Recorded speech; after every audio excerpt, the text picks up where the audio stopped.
Oi, gente! Então a gente vai ter uma aula um pouco diferente. A gente só vai resolver vários exercícios de estequiometria que são referentes àquela lista que eu enviei para vocês, com o nome de primeira lista de Química 2. E ela tinha 10 questões de estequiometria, que envolvia a relação de massa molar com mol, com quantidade de matéria. E aí eu vou colocar também a lista aqui nos comentários para vocês olharem. E espero que vocês confiram aí os resultados que vocês obtiveram. E se não conseguirem, não tiverem conseguido fazer alguma coisa, espero que seja de ajuda para vocês. Bom, então a primeira questão, ela trazia que submetido a um tratamento médico, uma pessoa ingeriu um comprimido que ele tinha 45 miligramas de ácido acetil salicílico, que é um medicamento. E considerando que a massa molar do ácido acetil salicílico é 180 gramas por mol, ou seja, 1 mol, né, 6 vezes 10 a 23 moléculas de ácido acetil salicílico tem a massa de 180 gramas. E o número de Avogadro é 6 vezes 10 a 23, ele quer saber quantas moléculas foram ingeridas quando eu fiz o uso aqui desse comprimido de 45 miligramas. Então, como que a gente vai resolver isso? A gente vai fazer uma regra de 3. A gente sabe que 1 mol pesa 180 gramas e tem 6 vezes 10 a 23 moléculas do ácido. Só que eu quero saber quanto que eu tenho em 45 miligramas. Eu quero saber quantas moléculas eu tenho em 45 miligramas. 45 miligramas a gente vai ter que transformar para gramas, porque tudo do mesmo lado da regra de 3 precisa estar na mesma unidade. Então, aqui eu transformei de 45 miligramas, dividi por 1.000, né? E aí eu obtive que são 0,045 gramas de ácido acetil salicílico. Multipliquei cruzado, 0,45 vezes 6 vezes 10 a 23, aqui. 180 é igual a 180 vezes x. Então, a gente obtém 2,7 vezes 10 a 22 é igual a 180x. Dividindo esse valor por 180, a gente obtém que x é igual a 1,5 vezes 10 a 20 moléculas. Ou seja, em 45 miligramas de ácido salicílico, eu tenho 1,5 vezes 10 a 20 moléculas dessa substância. Bom, gente, aqui na questão 2, ele traz que uma amostra de 1,15 gramas de sódio e ele quer saber quantos átomos de sódio existem nessa amostra. E ele traz dois dados, a massa do sódio e o número de moléculas de um mol, né, que é a constante de Avogadro. Então, se a gente já sabe a massa de 1 mol de átomos de sódio e sabe quantos átomos tem, a gente pode fazer a regra de 3. 23 gramas, ou seja, 1 mol de átomos de sódio, é equivalente a 6 vezes 10 elevado a 23 átomos de sódio. Então, 1,15 gramas são quantos átomos de sódio? A gente vai multiplicar cruzado. X vezes 23, 1,15 vezes 6 vezes 10 a 23. Isso vai dar 23x é igual a 6,9 vezes 10 a 23. Dividindo esses valores aqui, a gente tem 3 vezes 10 a 22 átomos de sódio. Ou seja, em 1,15 gramas eu tenho essa quantidade de átomos de sódio, que dá a resposta letra D. Bom, gente, já na questão 3, ele traz o seguinte, que o número de átomos de carbono presentes em 8 gramas de etanol é igual a aproximadamente a. Então, ele não está perguntando a quantidade de moléculas de etanol, ele está perguntando o número de átomos de carbono que a gente vai ter. Então, como que a gente vai resolver isso? Primeiro de tudo é calcular a massa molar do etanol, já que ele não deu, ele deu as massas de cada átomo. Então, a massa molar vai ser 12 vezes 2, que é a massa do carbono, 6 vezes 1, que é a massa do hidrogênio, mais 16, porque a gente só tem um oxigênio. Isso dá 46 gramas. Então, essa é a massa de 1 mol de moléculas de etanol. Então, 46 gramas tem 6 vezes 10 a 23 moléculas de etanol. Eu quero saber quantas moléculas eu tenho em 8 gramas. Então, a gente multiplica cruzado e obtém aqui que vai ter 1,04 vezes 10 a 23 moléculas de etanol. No entanto, ele pergunta pelo número de átomos de carbono. E se a gente verificar, para cada molécula, a gente tem 2 átomos de carbono. Então, o que a gente pode fazer é multiplicar o valor de moléculas por 2, já que para cada molécula eu tenho 2 átomos de carbono. E aí a gente vai obter o valor de 2,1 vezes 10 a 23 átomos de carbono, que é a letra D. Bom, gente, já a quarta questão, ele traz que o propano, e aqui a fórmula química do propano, é um dos componentes do gás de cozinha. E ele pergunta quantos mol existem em 3,01 vezes 10 a 22 moléculas dessa substância. Então, a gente sabe que 6,02 vezes 10 a 23 são 1 mol. Eu quero saber quantos mol equivalem a isso aqui. Então, a gente faz o seguinte. Então, 1 mol vale 6 vezes 10 a 23. 3,01 vezes 10 a 22 moléculas valem quantos mol? Multiplicamos cruzado, como sempre, e obtivemos que x é igual a 0,05. Só que aqui na nossa resposta a gente não está dessa forma, ele está na forma de potência. Então, a gente caminha com a vírgula para cá, uma casa decimal, 2 casas decimais, e adiciona o menos 2 aqui. 5 vezes 10 a menos 2, letra A. Bom, gente, já a questão 5, ele pergunta qual o número de átomos que existe em 44,8 litros de nitrogênio, N2, na CNTP.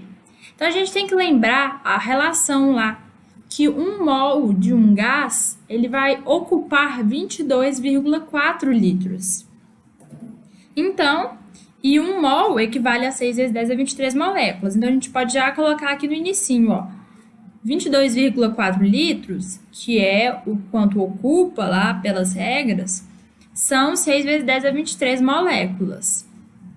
E eu quero saber, na verdade, em 44,8 litros. Então, 44,8, eu tenho X moléculas de N2. Multiplicando cruzado, a gente obtém 1,2 vezes 10 a 24 moléculas de N2.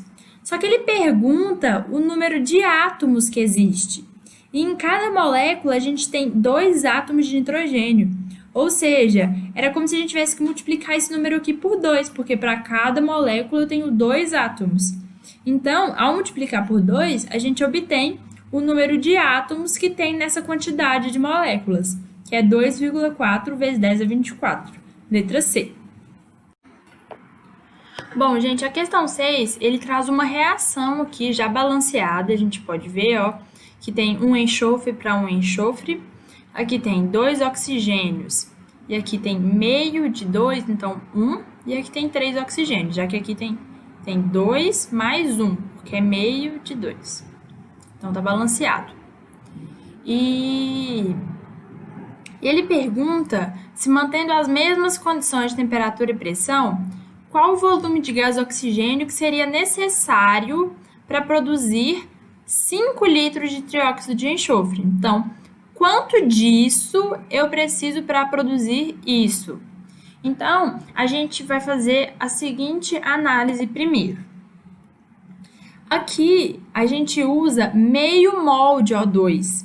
Então, ao invés de usar 22,4 litros, ele usa, na verdade, esse valor pela metade, porque ele está usando meio mol.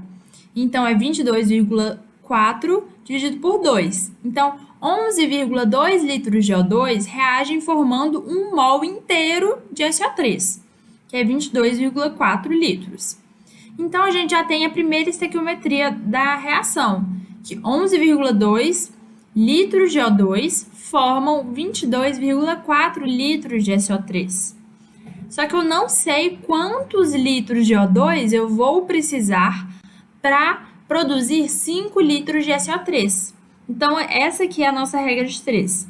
5 vezes 11,2 dá 22,4. Ó, dá 56, na verdade, né? 11,2 vezes 5 dá 56, é igual a 22,4x.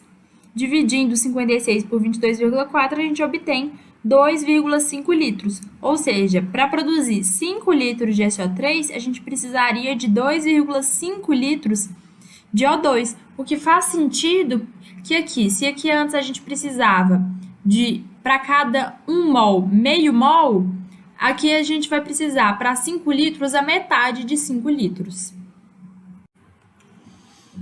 Bom, gente, a questão 7, ela também traz uma reação já balanceada. Aqui a gente pode ver, ó, 2 átomos de nitrogênio, 2 átomos de nitrogênio, 2 vezes 3, 6 átomos de hidrogênio. Aqui também 2 vezes 3, 6 átomos de nitrogênio. Aqui 3 átomos de oxigênio e aqui também 3 átomos de oxigênio.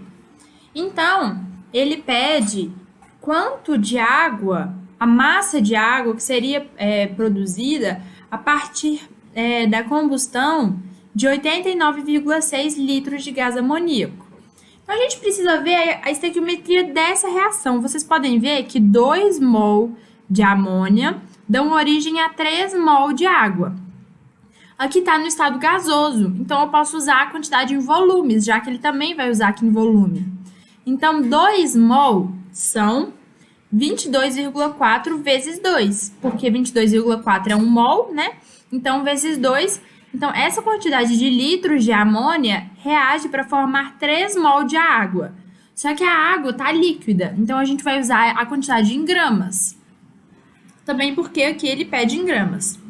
Então, 3 vezes 18 gramas, que é a massa da água, somando a massa do oxigênio e 2 vezes a massa do hidrogênio. Então, é 18. 3 vezes 18, 54. Então, é isso aqui que eu trouxe aqui. Sempre tentem fazer esse raciocínio quando vocês tiverem uma reação química. Então, 2 mol, 2 vezes 22,4 litros de amônia vão reagir formando 3 mol de água, que são 54 gramas. A partir disso, fica muito fácil fazer a regra de 3. 44,8 litros, que é 2 vezes 22,4, vão formar 54 gramas de água. Mas eu quero saber quanto que 89,6 litros de amônia vão formar de água. Então, a gente multiplica cruzado e depois divide esse valor aqui por esse e obtém 108 gramas de água vão ser formados a partir dessa quantidade de amônia. Bom, gente, a última questão que eu vou trazer aqui para vocês é a 8. E ele é uma questão do Enem 2015 e ela vai trabalhar com o reagente, com o rendimento das reações, na verdade. Então, a gente vai ver que uma quantidade de reagente, ela não vai dar exatamente a quantidade de produto que a gente esperava, porque nem sempre todo reagente é convertido em produto. Então, ele traz essa reação aqui, né? Que esse sulfeto de cobre aqui reage com oxigênio, gerando cobre e um óxido de enxofre. E aí, ele considera que ele quer obter 16 mol do metal, ou seja, 16 mol de cobre, em uma reação cujo rendimento é 80%. Ou seja, apenas 80% do reagente vai ser convertido em produto. Ele quer saber, então, a massa em gramas de minério, desse aqui, então, Cu2S, necessária para a obtenção de cobre. Então, a gente vai ter que pensar em várias coisas aqui. A primeira coisa é que 1 mol de Cu2S gera 2 mol de cobre. Então, quantos mol de Cu2S vão gerar 16, que é a nossa quantidade desejada? A gente obtém 8 mol. Só que 8 mol era se a gente supôsse que a reação dava um rendimento de 100%. No entanto, ele te conta aqui que o rendimento é, na verdade, de 80%. Então, o que a gente tem que fazer? A gente vai supor que 8 mol são 80%. E uma quantidade X de mol que eu não sei vai me dar os 100%, que são os 16 mol. Então, 80x é igual a 8 vezes 100, que dá 800. X é igual a 10 mol. Então, só que aqui no nosso enunciado, ele te dá as opções em gramas. Então, a gente precisa transformar essa quantidade de massa, de mol, em massa. Então, um mol, ele é 2 vezes 63,5, que é o valor que ele trouxe aqui para a massa de cobre, mais 32 gramas do enxofre, de um átomo de enxofre. Isso dá 159 gramas. Então, se um mol pesa 159 gramas, 10 mol pesam 1.590 gramas, resposta letra C. Bom, gente, espero que vocês tenham gostado aí da resolução. Ficaram 2 questões em a ver aí, mas se vocês tiverem com muita dúvida nela, podem me chamar que a gente resolve para vocês. Bons estudos, até mais!